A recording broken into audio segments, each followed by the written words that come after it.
कैसा लगता है आपको? अगर आप गौर से देखें, जितने भी चैंपियन एथलीट्स होते हैं, अपनी परफॉर्मेंस से पहले इनके कान में 99% आपको वॉकमैन या आपको कोई ना कोई म्यूजिक इंस्ट्रूमेंट इनके कान में लगा हुआ मिलेगा। आपको क्या लगता है वो क्या सुनते हैं? वो ऐसी चीजें सुनते हैं जो उन्हें उनके पीक स्टेट ऑफ माइंड में डालता है। ठीक है, एक बार एक दुनिया के बहुत बड़े ट्रेनर हैं, ये जो भी आपको मिल रहा है इसे अभी मत पढ़िए, सिर्फ रख लीजिए। ये एक स्पेशल चीज़ है जो इसको कैसे यूज़ करना है भी थोड़ी देर में आपको बताऊंगा, तब तक मेरी बात पर गौर करिए। एक बहुत बड़े ट्रेनर हैं वर्ल्ड के, उनको एक बार हायर किया Andre Agassi the tennis player ने। उस समय आंद्रे अगासी अपने कैरियर के एक लो दौर में से गुजर रहे थे और उनकी रैंकिंग वर्ल्ड नंबर 1 से वर्ल्ड नंबर 30 पर आ चुकी थी। नंबर 1 से वो नंबर 30 पर पहुंच गए थे। तो जब उस ट्रेनर को आंद्रे अगासी ने किया तो उन ट्रेनर ने पहला सवाल आंद्रे अगासी से पूछा कि क्या कारण है कि अभी आप अपने न्यूनतम रैंकिंग पर पहुंच गए हैं या इतना नीचे इस समय आप हैं अपने कैरियर में। तो आंद्रे अगासी ने कहा कि अभी मैं जब ऐसे स्मैश मार रहा हूँ मेरी रिस्ट ठीक से नहीं आ रही, जब मैं बैकहैंड मार रहा हूँ तो मेरा फ्लो नहीं आ रहा। यानी वो टेक्निकल कमी के ऊपर बात करने लगे। तो उन ट्रेनर ने कहा अच्छा एक बात बताइए, अब एक वीडियो देखते हैं जब आपने विंबलडन जीता था, ग्रैंड स्लैम जीता था और जब आप नंबर 1 थे, राइट। अब देखते हैं एक आपका करंट वीडियो है जिसमें परफॉर्मेंस जो अभी है वो है, राइट, यानी आप नंबर 30 पर हैं। और उसके थोड़ी देर बाद फिर हम एक वीडियो देखेंगे जिसमें आप जब नंबर 1 थे तब का एक वीडियो देखेंगे। तो उन्होंने 2 क्लिप उनको दिखाई।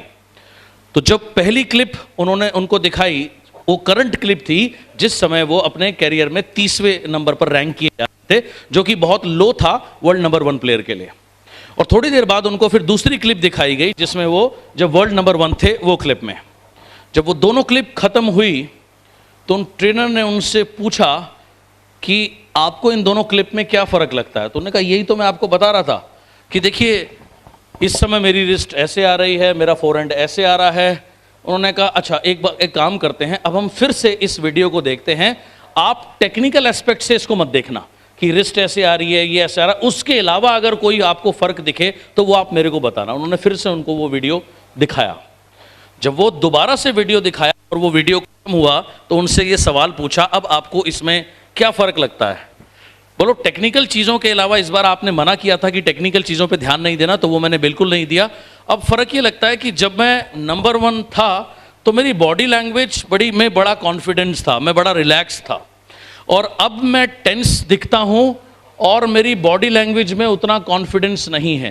मैंने बोला एग्जैक्टली यही चीज़ मैं आपको बताना चाह रहा था। अब आपके गेम में कोई कमी नहीं है, सिर्फ आपका जो स्टेट ऑफ माइंड है वो लो हो चुका है। अगर आप दोबारा से अपने स्टेट ऑफ माइंड को हाई कर पाएंगे तो आप दोबारा से ना सिर्फ पहले जैसी परफॉर्मेंस कर पाएंगे बल्कि उससे बेहतर कर पाएंगे। तो उन्होंने कुछ 3-4 हफ्ते उनके साथ में काम किया, काफ़ी सारी उनको ऐसी मेंटल एक्सरसाइजेज कराई जैसी एक अभी मैं आपको कराने जा रहा हूँ। 4 हफ्ते वो उनके साथ रहे और उनसे ऑब्वियसली कहने की ज़रूरत नहीं है कई लाख डॉलर चार्ज करे।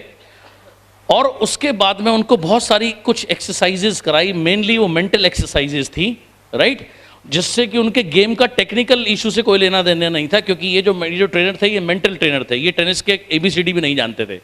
लेकिन मेंटल टेक्निक्स जो उन्होंने उनको कराई, उसके 4 हफ्ते वर्कआउट करने के बाद within 6 months he was back to number 1। वो 3 ग्रैंड स्लैम जीते बैक टू बैक, राइट। तो जो एक एक्सरसाइज उनको कराई, वो एक एक्सरसाइज मैं आपको, और ऑफ कोर्स मैं आपसे लाखों क्या, मैं 150 रुपए का आपने टिकट लिया, $150 भी मैं आपसे नहीं ले रहा हूँ, डजंट मैटर, राइट। सो ये एक सिंपल सी टेक्निक हम अब फॉलो करेंगे जो उन्होंने फॉलो करी। इस को पहली बात तो एक बार कैसे करना है मैं आपको अभी बता दूंगा। अब आपने डेली मिनिमम टू मिनिमम एक होता है minimum wages, minimum passing marks, so something like that, minimum कम से कम, minimum LOV 90,000 BV, minimum director 32,000, 16 business volume है, आप ऐसे ज़्यादा समझते हैं जी। तो मिनिमम टू मिनिमम अपने 30 डेज तक इसको अपने है कैसे करना है वो मैं आपको एक बार या दो बार आज मैं आपको आपके साथ अभी एक्सरसाइज करूंगा। लेकिन आपने इससे पहले मैं एक्सरसाइज आपके साथ में करूं, आपने मेरे को प्रॉमिस करना है और मेरे से ज्यादा आपने अपने को प्रॉमिस करना है कि इस एक्सरसाइज को कुछ भी हो जाए मिनिमम टू मिनिमम 30 डेज आप फॉलो करेंगे। यस और no? Minimum 2 times a day. Yes और नो? बिकॉज ये बहुत बहुत बहुत पावरफुल एक्सरसाइज है। इसका शीर्षक है मैं एक चैंपियन हूं। मैं का मतलब मैं नहीं हूं, जब आप बोल रहे हैं तो इसका मतलब आप हैं। ओके?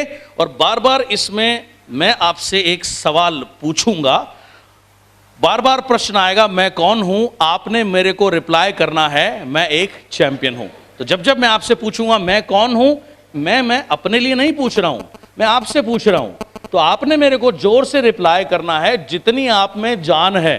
ओके? जितनी आप में शक्ति है उतनी जोर से आपने मेरे को वापस रिप्लाई करना है मैं एक चैंपियन हूं। ओके? सो मैं आपसे प्रश्न पूछूंगा, मैं एग्जांपल दिखा देता हूं। ओके, मैं कौन हूं? मैं कौन हूं? एब्सोल्युटली। सो इसी मोमेंटम को, इसी एनर्जी को अब हमें इसको समझना है, how do we do this, और फिर हमें इसको अंडरस्टैंड करते हुए करना है। Are you ready? ओके, मैं एक चैंपियन हूं, यह जवाब है इस सवाल के साथ आता है कि मैं कौन हूं। यह सही है कि आप एक चैंपियन हैं और मैं चाहता हूं कि आप हर पल हर घड़ी पूरे जीवन याद रखें कि मैं एक चैंपियन हूं। मैं वह प्राप्त करूंगा जो आज तक प्राप्त नहीं किया है। मैं उन ऊंचाइयों पर पहुंचूंगा जहां कोई नहीं पहुंचा है। मैं वह हासिल करूंगा जो अब तक हासिल नहीं हुआ है। हार शब्द मेरी शब्दावली या मेरे शब्दकोश में नहीं है। मैं इस पर विश्वास करूंगा जिस पर और लोग नहीं कर पाए हैं। मैं हर समय हमेशा मेहनत करूंगा, आगे बढ़ूंगा, बढ़ता ही रहूंगा। मैं पीछे मुड़कर कभी नहीं देखूंगा। अपना और अपने परिवार का गौरव बढ़ाऊंगा। मैंने मेरे मस्तिष्क को ट्रेंड किया है, मेरी बॉडी, मेरा शरीर उसे फॉलो करेगा, क्योंकि मैं कौन हूं? मैं इस बात को जानता हूं कि मेरे विरोधी उम्मीद नहीं करते कि मैं जीतूंगा, लेकिन मैं कभी भागूंगा नहीं, मैं कभी रुकूंगा नहीं। कमजोरी कभी मेरे अंदर निवास नहीं कर सकती। मैं अपने साथियों को देखूंगा, उनको देखूंगा जो मुझे इस दुनिया में लाए हैं, जिन्हें मैं इस दुनिया में लाया, और उन्हें देखूंगा जो मेरे करीब हैं, और वो भी जिनसे मैंने सीखा, उन सभी से जिनसे प्रेरणा लूंगा। ताकतवर बनूंगा और आगे बढ़ूंगा, क्योंकि मैं कौन हूं? मैं खुशी खुशी घर से बाहर निकलूंगा, फील्ड में जाऊंगा, मीटिंग करूंगा, ट्रेनिंग करूंगा, और हर वो चीज करूंगा जो मुझे मेरी मंजिल तक पहुंचाएगी। मेरे पास कुछ हो या ना हो, मेरे साथ कोई हो या ना हो, मैं चलता रहूंगा, कभी नहीं थकूंगा। मैं तन मन धन समर्पित करके आगे बढ़ता रहूंगा। मुझे कोई रोक नहीं सकता, क्योंकि मैं कौन हूं? मेरे साथ मेरा परिवार है, मेरे साथ मेरे साथी हैं, मेरे अपलाइन हैं, मेरे डाउनलाइन हैं, जिन्होंने मेरे साथ संघर्ष किया, त्याग किया, दुख देखे, मुसीबत झेली। उन्हें कभी नीचा नहीं दिखाऊंगा, मैं कभी उन्हें शर्मिंदा नहीं करूंगा, मैं कभी कोई काम अधूरा नहीं छोड़ूंगा। मेरे विरोधी मेरी ताकत को नहीं जानते, मैं सिर्फ जीतने के लिए बना हूं, क्योंकि मैं कौन हूं? मुझे कोई नहीं बताएगा कि मैं कौन हूं और मैं क्या कर सकता हूं। मैं जानता हूं कि मुझे कोई नहीं रोक सकता। विश्वास मेरी दुनिया बदलेगा। खुद पर विश्वास, अपने सपनों पर विश्वास, अपलाइन पर विश्वास, कंपनी पर विश्वास। इसी विश्वास के बल पर बड़े बड़े काम और करिश्मे दुनिया में हुए हैं। इंसान चांद पर पहुंचा है और अब वहां रहने की तैयारी में है। यही अटल विश्वास कि मैं जीतूंगा मुझे विजयी बनाएगा। चाहे कुछ भी हो जाए, मैं जीतूंगा, मैं जीतूंगा, मैं जीतूंगा, क्योंकि मैं कौन हूं? हारना, भाग जाना, छोड़ देना, रोना, झीकना, मैं इन शब्दों को नहीं जानता। मैं नहीं जानता किस्मत या खराब समय क्या है, मैं नहीं जानता गलतियां क्या है, पर मैं जानता हूं, समझता हूं जीत बहुत अच्छी तरह। और मैं जानता हूं कभी गिव अप ना करना, कभी बीच में ना छोड़ना। चाहे हालात या परिस्थितियां कितनी भी खराब क्यों ना हो, चाहे जेब में पैसे ना हो, चाहे कोई साधन ना हो, मेरा दिल, मेरा दिमाग सिर्फ जीत के लिए समर्पित है। और मैं जीतूंगा, मैं जीतूंगा, मैं जीतूंगा, क्योंकि मैं कौन हूं? आज वो दिन है जब मैं अपना बेस्ट दूंगा और जीतूंगा। कल नहीं, अगले हफ्ते नहीं, अगले महीने भी नहीं, केवल आज, अभी, इसी समय मैं जीतूंगा, क्योंकि मैं कौन हूं? लोग मुझे याद रखेंगे,